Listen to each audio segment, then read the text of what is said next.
సమాజం పట్ల మీ ఆలోచన దృక్పథం ఎలా ఉందంటారు? విలువలు పడిపోతున్నాయనేది అందరూ అంటుంటారమ్మా. 17వ శతాబ్దంలో అడిగితే 16వ శతాబ్దం గురించి వాళ్ళు అలా అనేవారు. అవును. 18థ్‌లో 17థ్ గురించి. ఇప్పుడు మనం వాళ్ళ గురించి. మన గురించి ఇదంతా నేనేం నమ్మను. నేను ఇప్పుడు తిరుగుతూ ఉంటాను, మాట్లాడుతూ ఉంటాను కుర్రాళ్ళతోటి. అవును. కలెక్టర్లు, ఎస్పీ చాకుల్లాంటి వాళ్ళున్నారు. And then sincere, honest, committed, hard working. వాళ్ళేదో ఐఏఎస్ అంతా చెడిపోయారని ఎవరో కట్నం తీసుకున్నారు, ఎవరో డబ్బులు తీసుకున్నారు ఎప్పుడు లేరు.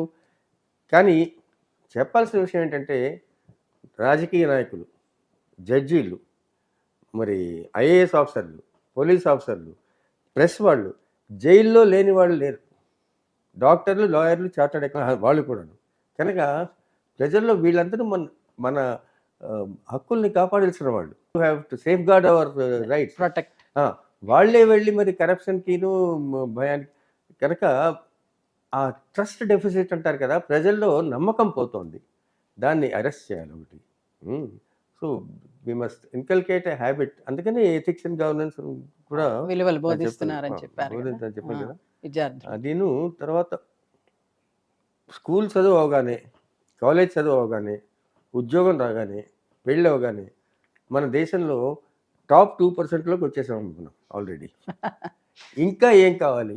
ఐఏఎస్ ఆఫీసర్ అయ్యాక ఢిల్లీలో పోస్టింగ్ కావాలి. ఢిల్లీలో పోస్టింగ్ వచ్చాక వరల్డ్ బ్యాంక్‌లో పోస్టింగ్ కావాలి. వరల్డ్ బ్యాంక్‌లో సబ్ కలెక్టర్‌గా ఉండగానే ఇంకా నాకేం వద్దు, జరిగేదేదో జరుగుతుంది. Let me look downwards, backwards. నేను ప్రజలకి ముఖ్యంగా అధోగతి పాలైన వాళ్ళందరికీ ఏం చేయగలను అని చెప్పి ఆలోచించాలి. ఇప్పుడు నేను చెప్తుంటాను. బంజారా హిల్స్‌కి ఎంఆర్ఓ అని ఉంటాడు. ఒకప్పుడు తహసీల్దార్ అనేవాడు. అవును. ఆయనకున్నంత పవర్ మైక్రోసాఫ్ట్ చైర్మన్‌కి కూడా ఉండదు. ఎందుకంటే ఎవరైనా ఇప్పుడు హైడ్రా వాళ్ళు చేస్తున్నారు కదా! ఎంక్రోమెంట్ సింబల్. అది ఇప్పుడు వాళ్ళు చేస్తున్నారు. చేయగలరా? ప్రైవేట్ సెక్టర్ వాళ్ళు. ఒక రేషన్ కార్డ్ ఇప్పించగలరా?